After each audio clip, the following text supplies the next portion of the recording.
Hello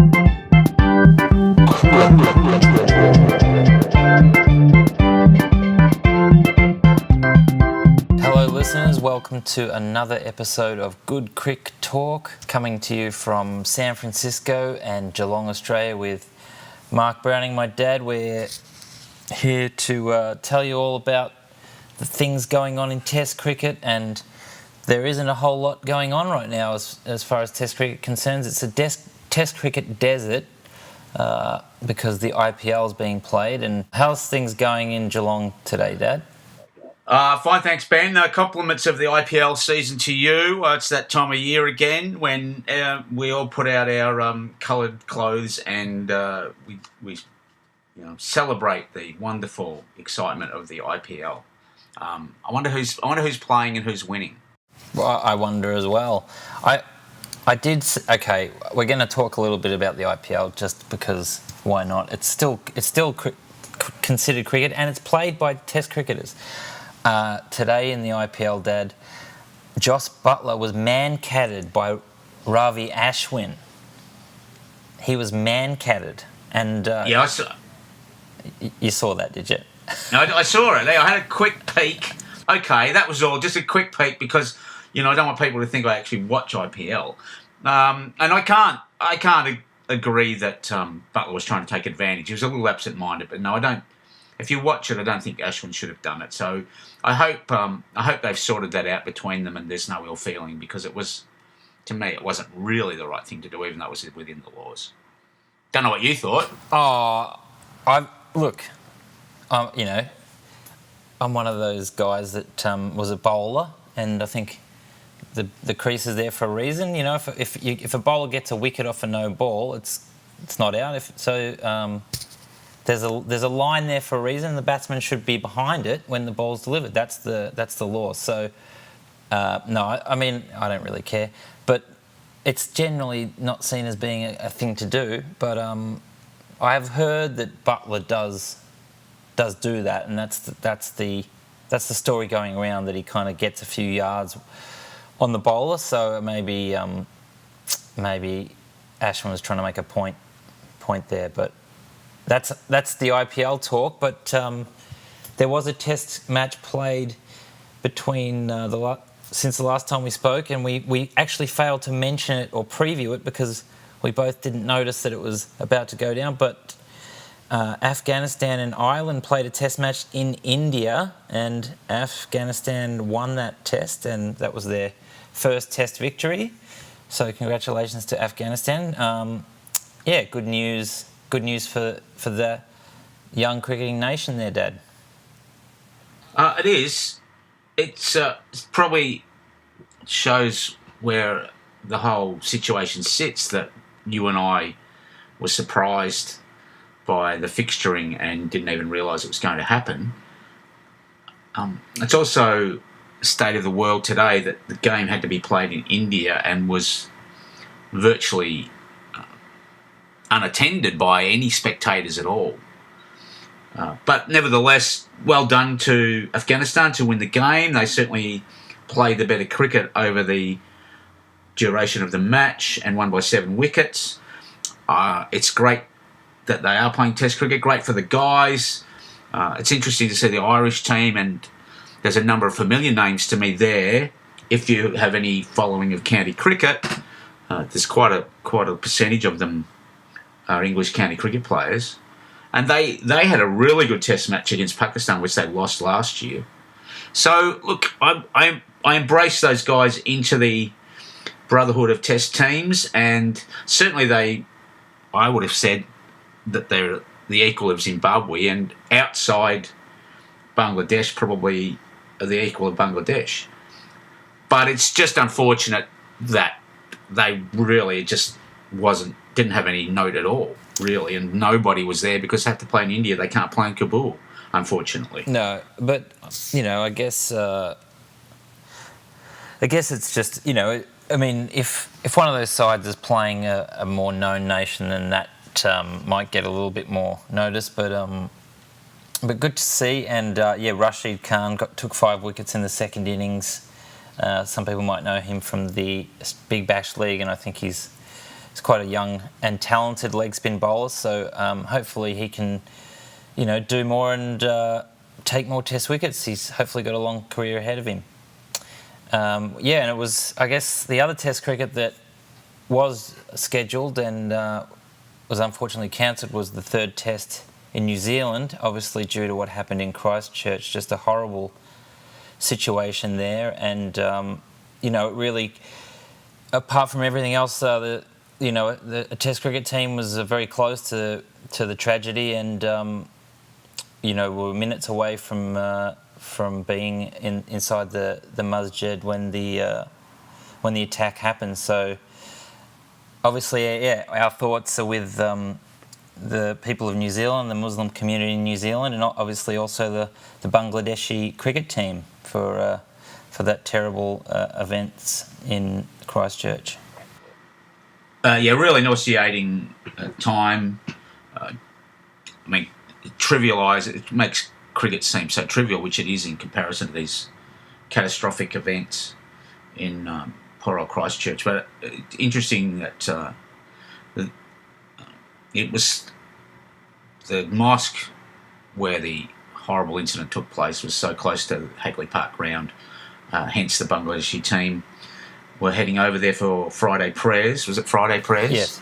And of course, they're the second team to be involved in the last decade in a terrorist event. The Sri Lankan team, of course, being shot at in Pakistan, I think in 2009.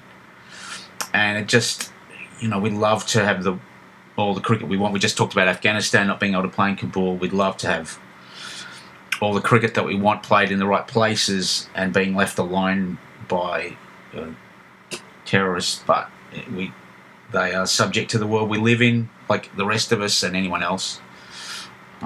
And this took place, but fortunately for the Bangladeshi cricket team, nobody from their party was injured, but I'm sure that'll live with them for the rest of their lives. Yeah, it must just be frightening, and it does put cricket into perspective for sure. So with very little Test cricket to talk about and not much coming up in the immediate future, we thought we'd delve into the archives, and I've been given a homework assignment. Dad, you've come up with this idea of talking about your top 5 moments that you've seen live, Test cricket moments that you've seen live. So should we just jump into your top 5? Okay, I'll do a little preamble to it and to say that anybody that might be listening to this podcast probably has watched a bit of Test cricket. They might like to comment on their favourite moments that they've seen live at a Test venue before I start mine. And these are single moments pretty much. I've cheated maybe a little bit on one, but so you're talking about you're talking about an individual moment, like a single delivery or a winning mostly. run. Mostly. Okay. Mostly. Okay. Mostly out of 5. 4 out of 5 times. So I'll go to number 5. I'm going backwards. I'll leave my best one to last. The first one is at Lord's in 2005. Had a lovely seat in the grandstand, and very early in the day, it was the day 2 of the Lord's Test. I only had a ticket for that day. Still very hard to get a ticket into Lord's. And a very expensive exercise, but it's always a treat to be there. And Kevin Pietersen in his first Test match earlier had hit McGrath for a 6 and gone to 50. England were coming from behind. They'd collapsed late on day 1. Pietersen hit Warne for a 6 and then went for another 6.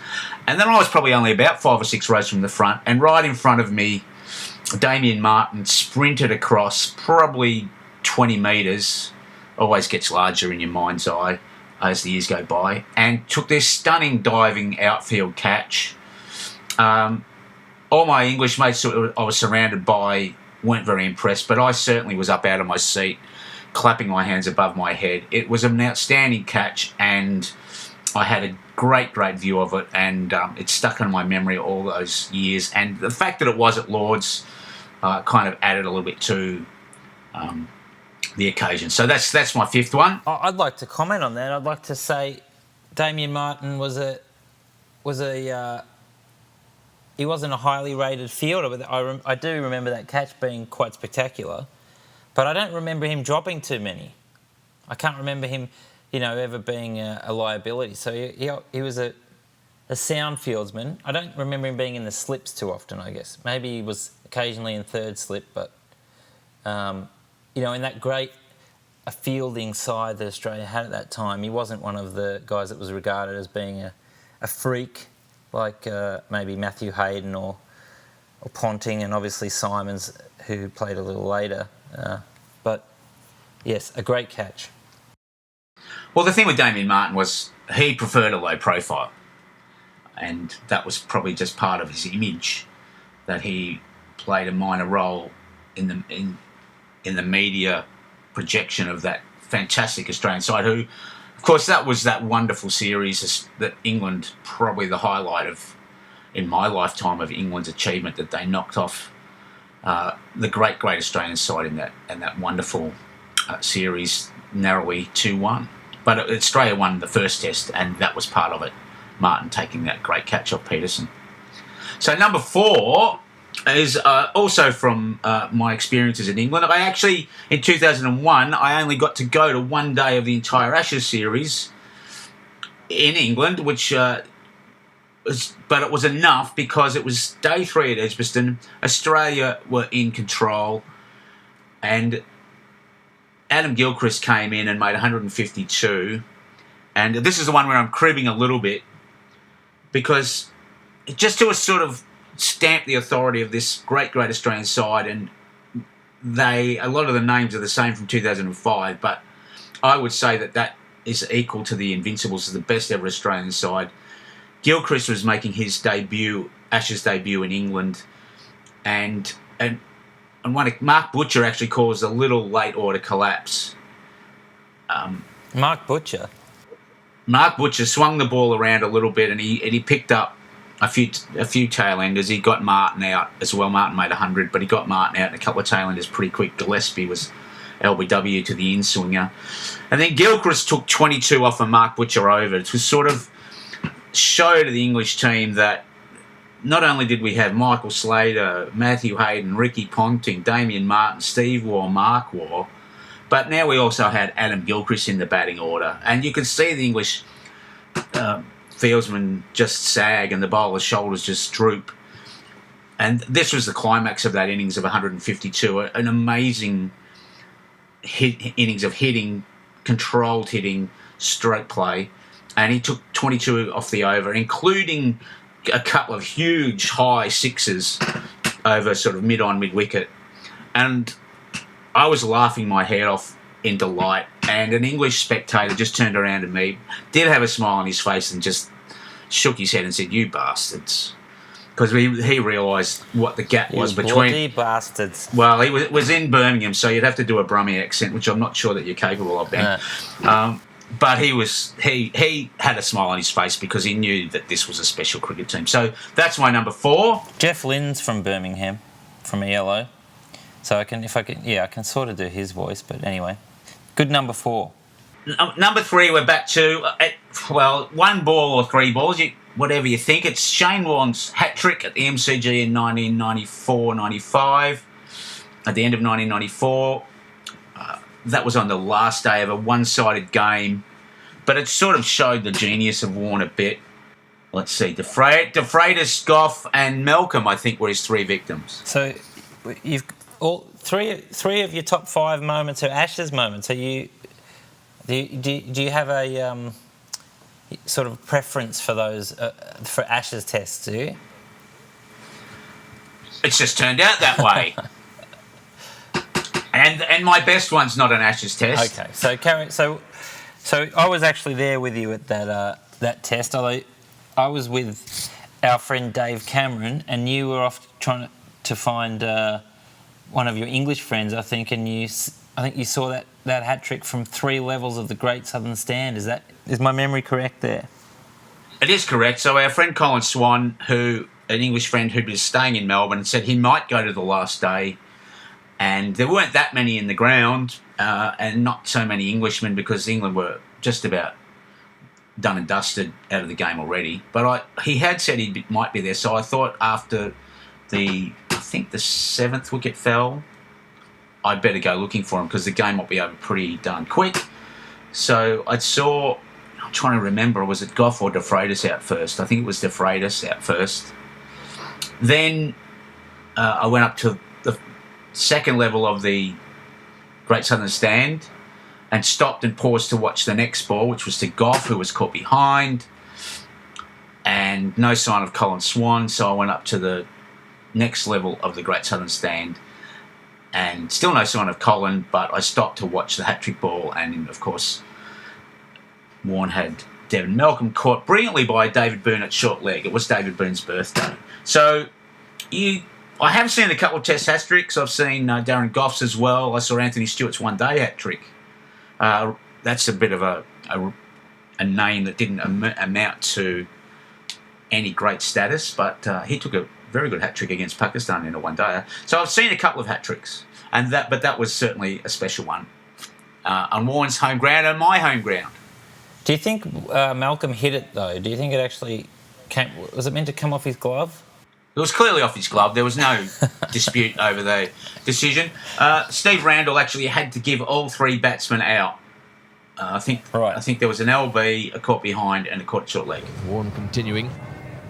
Oh, and hit the pad. Yes, he's got him. That's out. LBW. Oh, and that's out. Caught behind. Yes, he's got him. Fast ball. Beautifully bowled by Warne. Gough just pushing forward. Yes! Oh, he's got him. Is he caught him? Yes, he has. He's got him. It's a hat-trick. Yes, he's gone. He's gone. It's a hat-trick. That's a hat-trick to Shane Warne. A great moment in his career. What a catch by David Boone. So that brings us to number 2. Number 2 is also an Ashes Test, but it's at the SCG.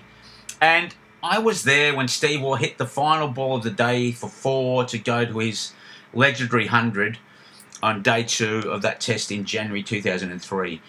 In his final test? No, it's not his final test. I know. People thought it might have been, didn't they? Yes, they did, yes. So I'll speak some more on this matter. And there were people clamouring in the media for his to be left out of the side. They thought his time was up. And his side were in a bit of trouble when he walked in, and he just played his shots from the word go. It was a very exhilarating innings. And, of course, it got down to the last ball of the day from Richard Dawson, an off-spinner who, like Anthony Stewart, really didn't have a long career at the top level of the game. And Steve Waugh famously drove the ball through cover point for 4 to go to 100.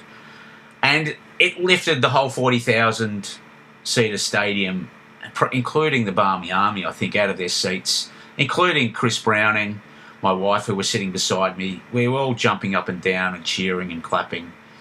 It was great sporting theatre, and an incredibly memorable moment, and established the Steve Waugh legend and status in everybody's mind. A really successful batsman and captain. Cemented it to everybody in the ground, except probably Shane Warne. Well, yes. Yeah, because Warnie's still upset about being dropped in 1999 by Steve Waugh, which everyone knows about because he keeps talking about it. But I guess people forget... well, first, I've got 2 things to say about that 100. That ball that Richard Dawson, almost sounds like he could be a famous evolutionary scientist, Richard Dawkins, but the ball he bowled was almost the same as the ball that was bowled to Brian Lara to bring up his 501 for Warwickshire. It was a pretty accommodating delivery for the last ball of the day, but it was almost an English kind of, go on then, mate, go and have it then, I reckon.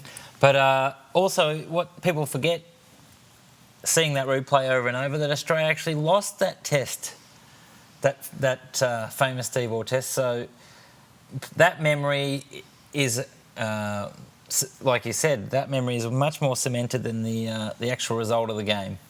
It was a really good game of cricket, and actually, yes, England did win it. It only was a consolation win. Australia won the series 4-1, so that did mean that it did diminish the England success. But Michael Vaughan had a great series and got a big 100 in the England second innings. And Andy Caddick, often maligned Andy Caddick, also had a great game for England and picked up a lot of wickets in the Australian second innings. Adam Gilchrist got 100 in that Australian first innings as well. Australia got a one-run lead in the first innings, 362 to 363, I think it was. So his innings is pretty much forgotten too. So there's a lot of good stuff going on that game, but the Steve 100 is the thing that obviously was an individual moment, which is what we're talking about today. Which brings me to number one, Ben. My number one. Fasten your seatbelts. Okay, and it's not an Ashes test, but it is at the MCG because most of the test cricket that I've seen has been at the MCG going right back to 1966. And that is, of course, that famous Boxing Day in 1981 when Dennis Lee bowled Viv Richards from the last ball of the day. He's bowled him! The last ball of the day. Letting one nip back, finding the inside edge and bowling out Viv Richards. Well, what a magnificent start for Australia.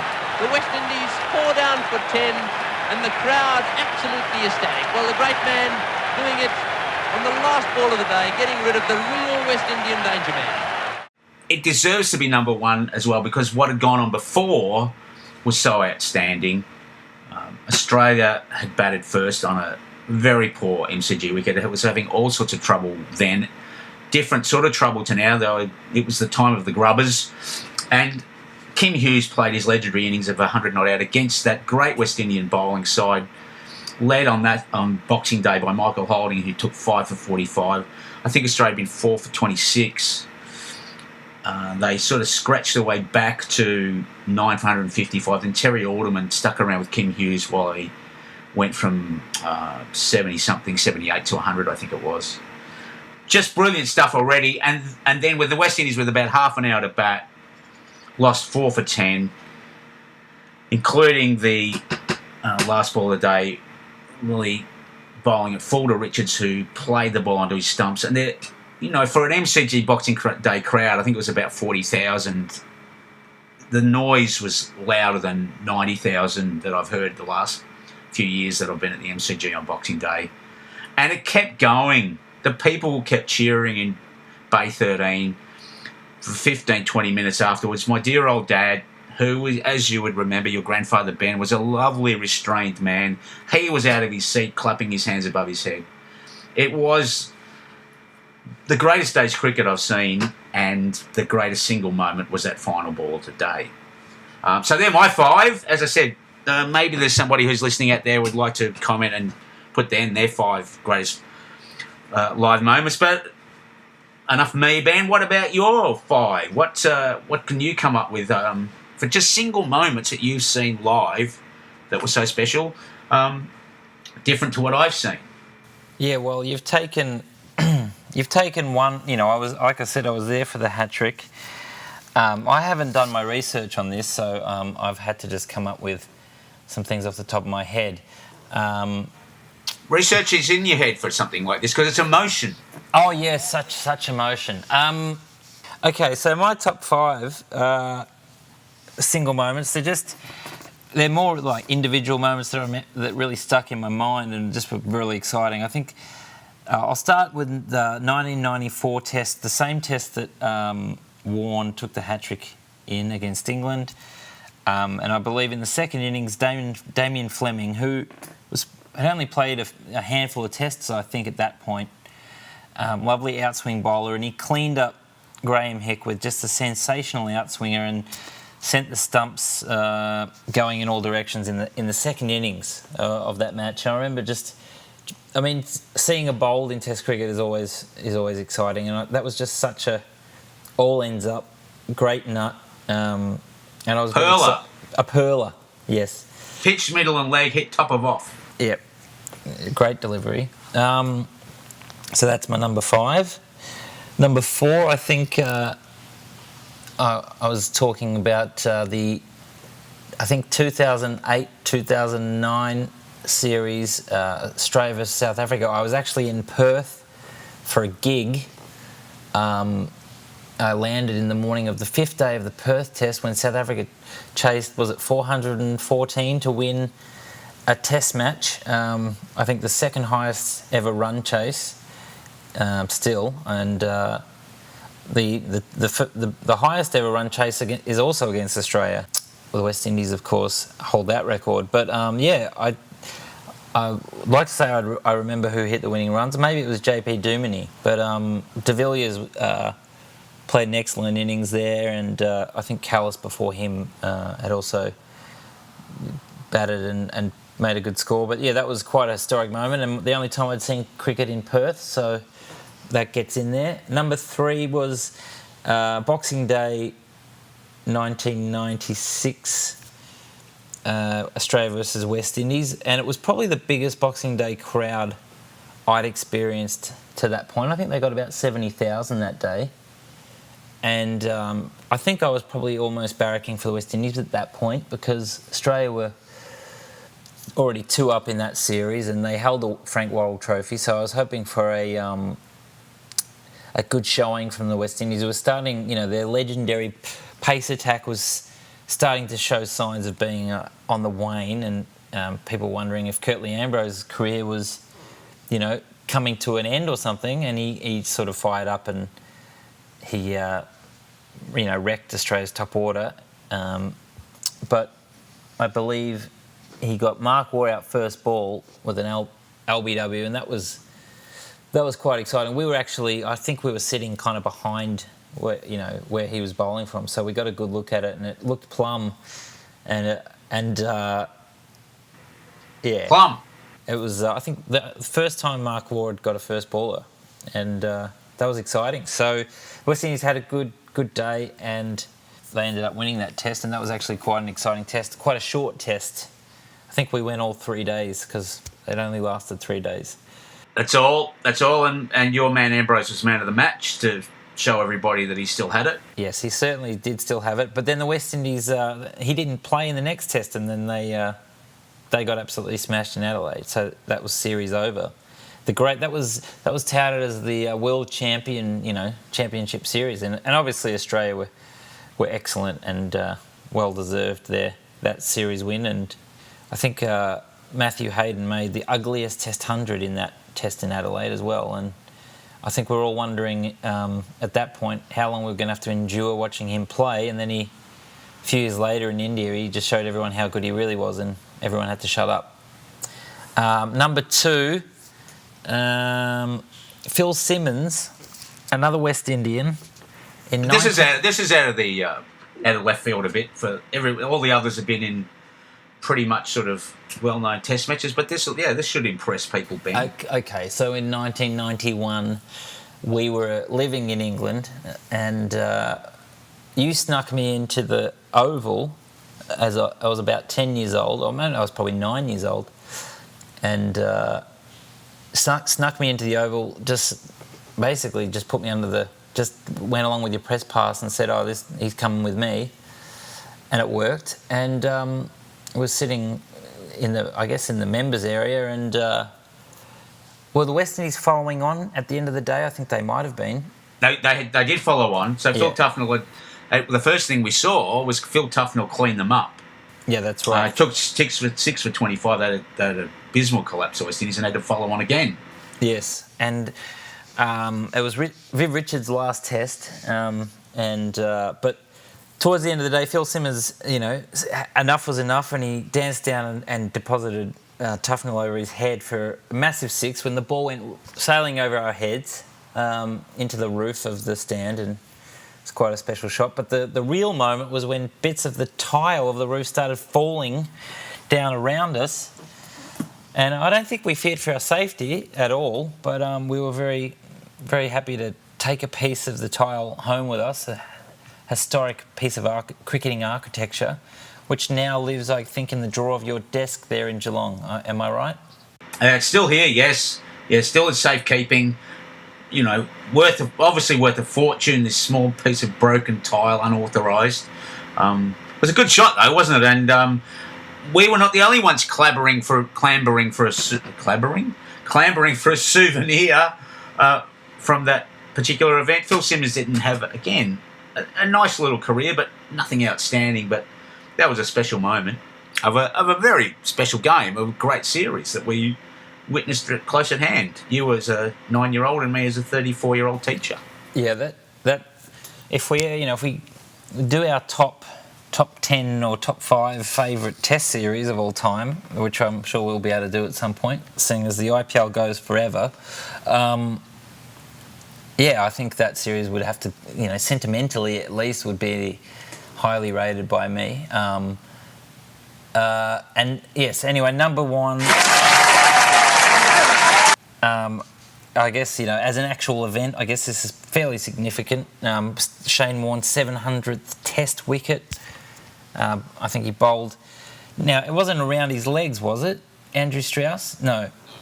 Oh, no, he kind of yorked himself, didn't he? That's right, yeah. He kind of came... It spun a bit, but it was a bowled, which was, again, a bowled is always a bigger event for a bowler than anything else. And, yeah, Warne, I mean, he rubs plenty of people up the wrong way, and he's a bit of a character. I think that's putting it mildly, but yeah, his cricketing career is, it's undeniable. His ability, and I remember seeing him bowl in that 1992-93 Australia-West Indies test at the MCG. We actually didn't see him take the 7-for, but we saw him bowling in the first innings, and he was again a Victorian. Obviously, for us, we're always going to back a Victorian, and to sort of see him at the other end of his career with 700 wickets, and especially after, I have to say, the 2005 series, for me, just his performance in that series as a veteran bowler really was just like, it was Michael Jordan-esque. It was just, his batting even in that series. If he'd held that catch off Peterson at the Oval and somehow Australia had caused an upset, a win somehow, he would have, he just would be the biggest legend of all time. But it's still pretty close to it. Oh, he is a massive legend, no doubt.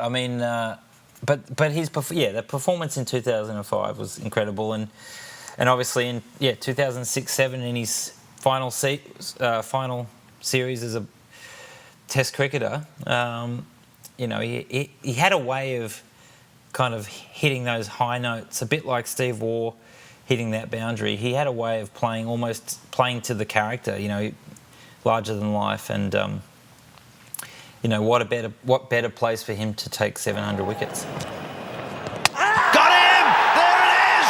Wicket number 700! And they can't catch him. Shane Warne through the gate as Scott Strauss. Well, it was a huge crowd. I think it was a huge crowd, and it was a sellout. 90,000 in the ground, and we were in standing room, weren't we? We couldn't get a seat. We could only get standing room tickets. That's how big an event it was. And of course, there he was, the local boy from down on the Bayside suburbs. No longer a callow youth, the first callow youth that we saw. But yeah, that was just a wonderful event, and a worthy number one in your memorable moments for sure. Mm. Yeah. No, he came a long way from the St Kilda under-19s, that's for sure. Footy under-19s, yeah. All right, well, I think we've filled up the half hour of our allotted time this week quite well with that nostalgia, and we'll be keeping an eye on all things cricket over the next couple of weeks, and we'll be back with another episode. Yes, we will. And maybe, hopefully there's not too many more mankads in the IPL, so people don't get upset. They can sit back and relax and enjoy their IPL without those nasty controversies. Yes.